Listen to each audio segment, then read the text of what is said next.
তো হ্যালো বন্ধুরা, তো দেখো আজ আমি মাটন রান্না করব একদম ঘরের পদ্ধতিতে।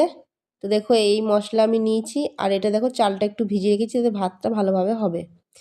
তো দেখুন বন্ধুরা, আমি কিন্তু ঘরের সমস্ত মশলা দিয়ে রান্না করছি, আমি বাইরের কোনো মশলা এর মধ্যে ইউজ করছি না এই মাংসর মধ্যে।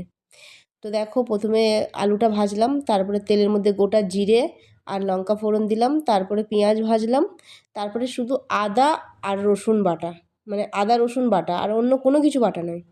আর এই মিক্সি বাটিটা ধুয়ে একটু জল দেবো, আর একটু টমেটো, আর যে নুন হলুদ যেটা লাগে সেই মশলাই, বাস, আমি আর কোনো মশলা দেবো না। এই ঘরের মশলা দিয়েই রান্না করে তরকারি এত সুন্দর টেস্ট হবে, বাইরের কোনো মশলা মেশানোর কোনো দরকারই নেই তরকারিতে। শুধু আমার ভিডিওটা ফলো করো, এবং আমি কিভাবে করছি এটা একটু লক্ষ্য করো, তাহলেই এই রান্নাটা সবাই করতে পারবে। তো দেখো মশলাটাকে একটু ভালো করে কষাতে হবে, মশলাটা কষানো হয়ে গেলে এই মাংসটা দিয়ে দিতে হবে। তো দেখো মশলাটা ভালো করে কষানোর পর মাংসটা দিয়ে মাংসটাকেও ভালো করে কষতে হবে।